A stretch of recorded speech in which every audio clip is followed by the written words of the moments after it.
यहाँ पर बनाएगी। तो वहीं आपको बता दें कि इसमें अलग अलग नाम जो हैं वो भी सामने आ रही हैं, जिसमें विजेंद्र गुप्ता जो कि रोहिणी से उम्मीदवार रही हैं, तो वहीं रेहा गुप्ता भी इसमें शामिल हैं, दुष्यंत गौतम भी इसमें शामिल है, वहीं वीरेंद्र सचदेवा, प्रवेश वर्मा, मनोज तिवारी और आशीष सूद भी इसमें शामिल हैं। शिवानी, यहाँ पर ये जो हमारे पास चेहरे हैं,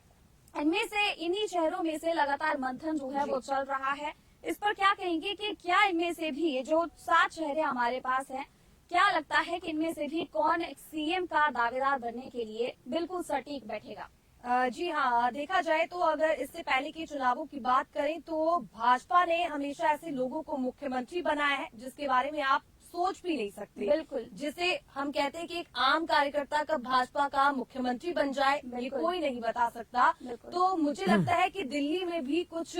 इसी तरह का जो रणनीति है वो भाजपा लेकर चल रही है कि एक ऐसे चेहरे को सीएम फेस बनाया जाए जो कहीं ना कहीं जनता के बीच भी अच्छी पकड़ रखता हो, संगठन जिसके हाथों भाजपा का मजबूत रहे। क्योंकि अब जिस तरह से 27 साल के बाद भाजपा ने दिल्ली में वापसी की है, तो ऐसे में कार्यकर्ताओं का जो है वो अहम रोल रहा है भाजपा को ये जीत दिलाने में। इसके अलावा जिस तरह से दिल्ली में ये कहावत आखिर पुरानी है कि जो भी नई दिल्ली सीट से विजयी होता है, दिल्ली में उसकी सरकार बनती है और मुख्यमंत्री भी वही बनता है। चाहे हम पहले के मुख्यमंत्री की बात करें, चाहे अरविंद केजरीवाल को आप ले लीजिए,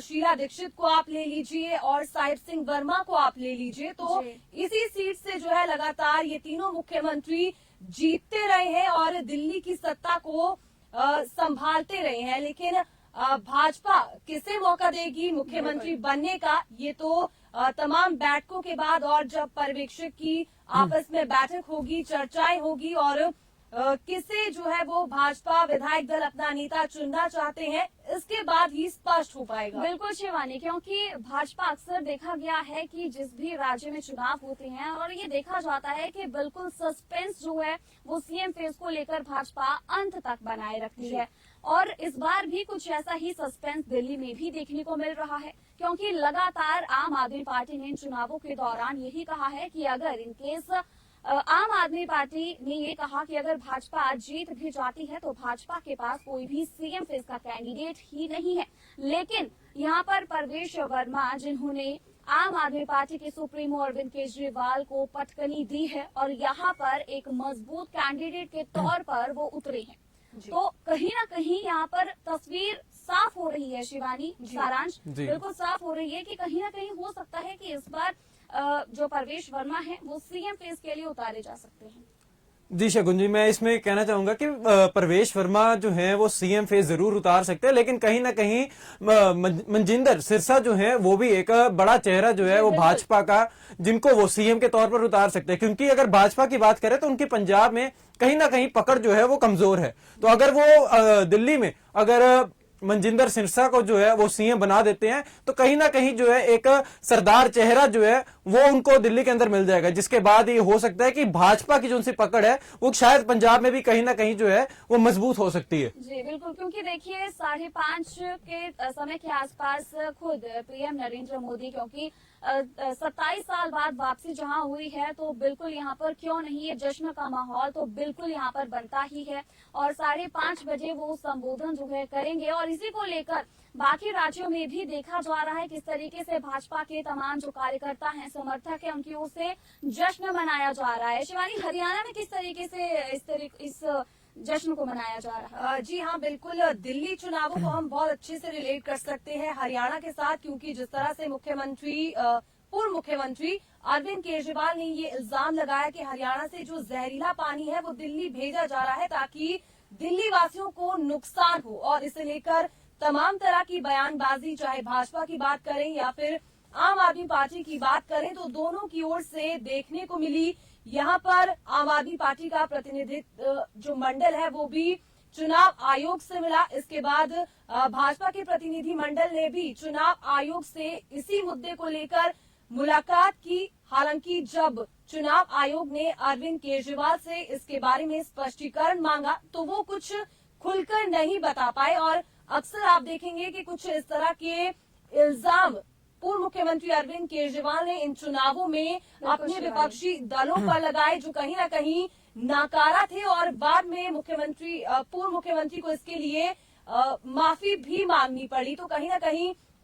लगातार जो नायब सिंह सैनी है हरियाणा के मुख्यमंत्री, वो भी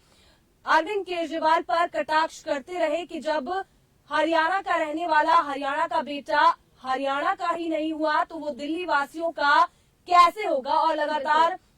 इस तरह के आरोप जो है वो नायब सिंह सैनी की ओर से लगाए गए कि अरविंद केजरीवाल जो है वो झूठ की राजनीति करते हैं, झूठ बोलते हैं। और यहाँ पर भाजपा ने जो सबसे बड़ा मुद्दा बुनाया वो शीश महल का रहा, जिसे लेकर भाजपा जो है वो लगातार आम आदमी पार्टी पर हमलावर रही, क्योंकि जब आम आदमी पार्टी सत्ता में आई थी तो उसने कहा था कि हम आम जनता से जुड़ी हुई पार्टी है, वीआईपी कल्चर जो है वो आम आदमी पार्टी में देखने को नहीं मिलेगा। लेकिन समय के साथ साथ चाहे हम किसी भी राजनीतिक दल की बात करें तो एक वीआईपी कल्चर जो है वो हमें पार्टीज में देखने को मिलता है। लेकिन भाजपा ने इस मुद्दे को पूरी तरह से बुनाया और शीश महल का मुद्दा जो है वो भी दिल्ली के चुनावों में खूब जोर पकड़ता हुआ नजर आया था। बिल्कुल शिवानी, यहाँ पर न कि सिर्फ हरियाणा बल्कि हिमाचल में भी तमाम भाजपा के जितने वरिष्ठ नेता हैं उनकी ओर से भी जश्न आज मनाया जा रहा है, पटाखे फोड़े जा रही हैं, लड्डू बांटकर आज इस जश्न को मनाया जा रहा है।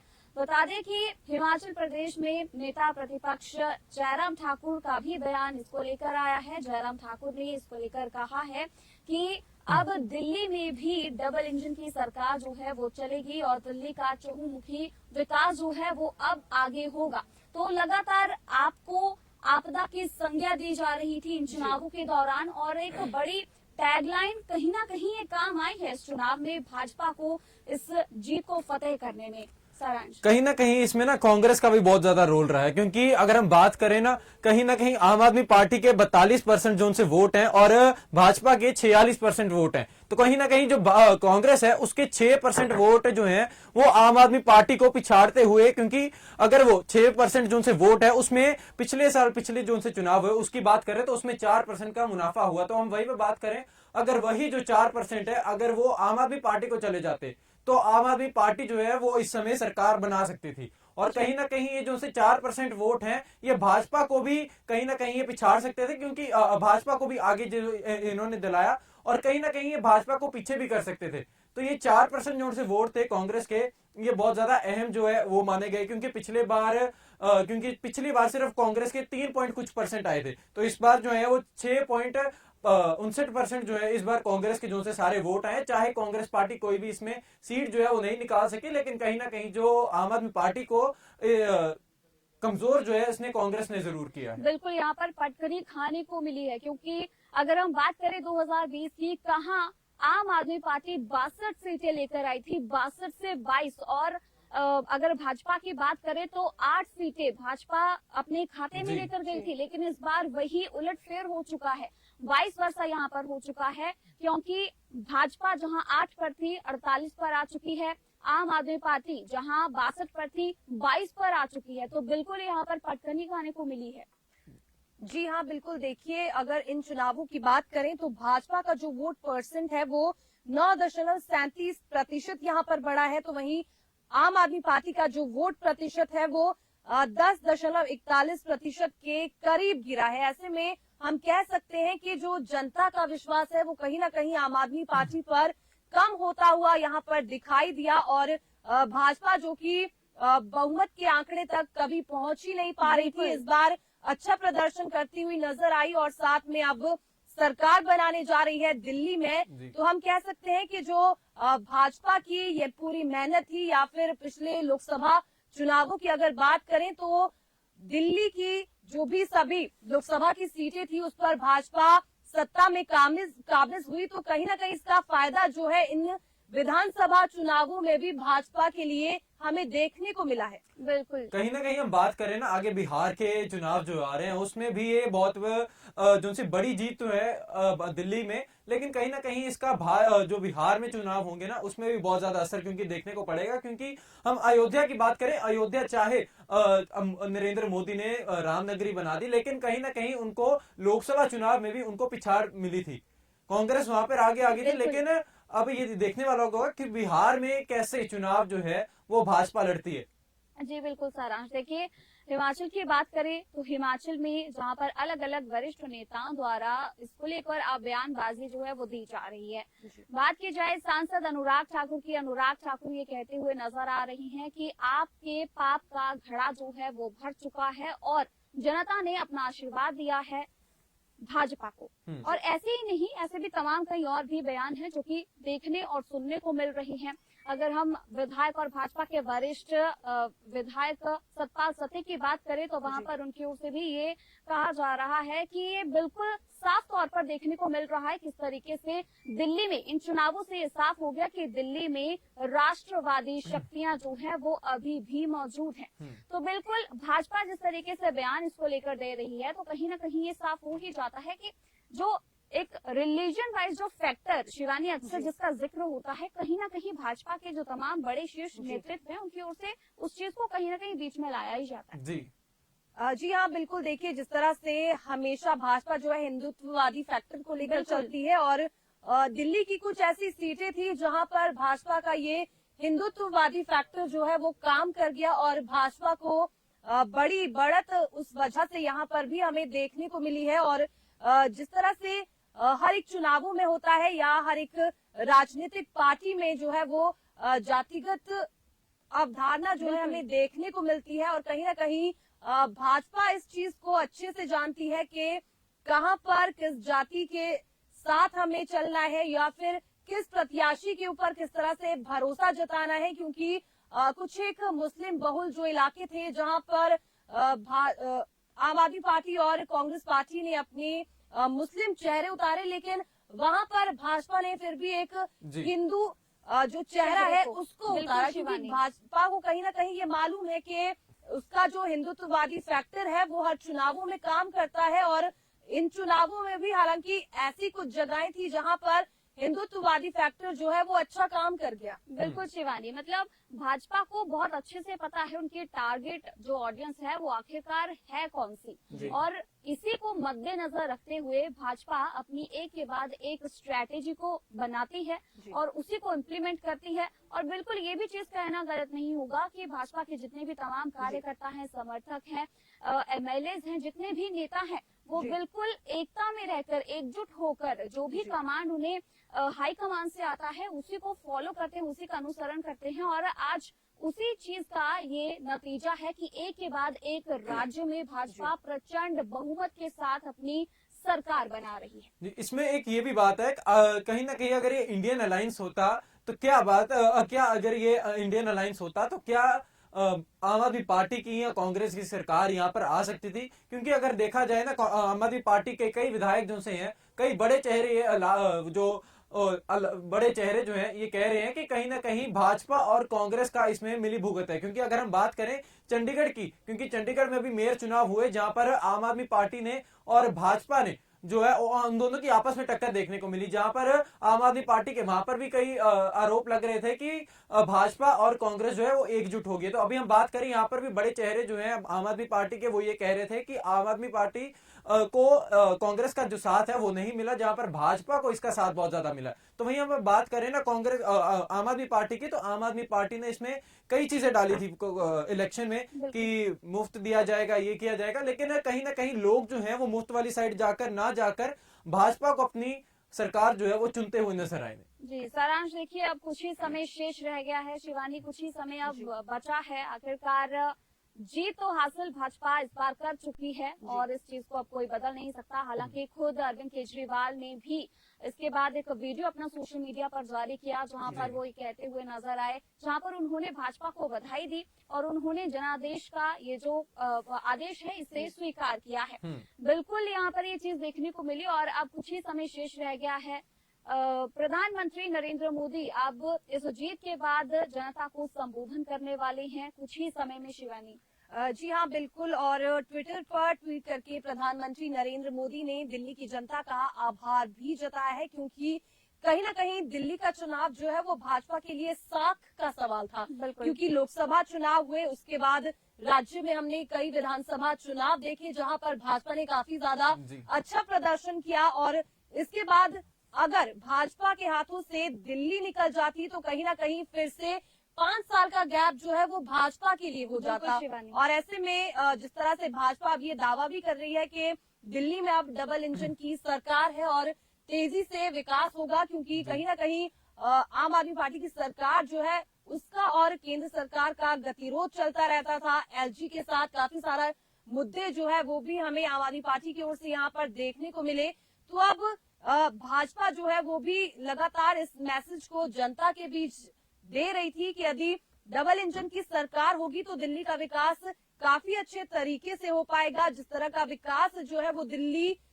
चाहती है या फिर दिल्ली में होना चाहिए। अब जैसे आपने बात की कि लोकसभा चुनाव हुए उसमें भी भाजपा का बड़ा अच्छा प्रदर्शन रहा, तो मैं वहीं पर बताना चाहूंगा कि भाजपा ने वहां पर भी बहुत अच्छा, दिल्ली में बहुत अच्छा प्रदर्शन किया था जहां पर आम आदमी पार्टी की कोई सीट नहीं आई थी। दोबारा अब ऐसा एक दोबारा चेहरा जो है वो देखने को मिला दिल्ली में, जहां पर भाजपा ने बहुत अच्छा प्रदर्शन किया और आम आदमी पार्टी को पीछे छोड़ा। लेकिन हम कहीं ना कहीं ये बात करते हैं कि आम आदमी पार्टी जो है क्या वो दिल्ली के बाद सिर्फ पंजाब की रह चुकी है, क्योंकि आगे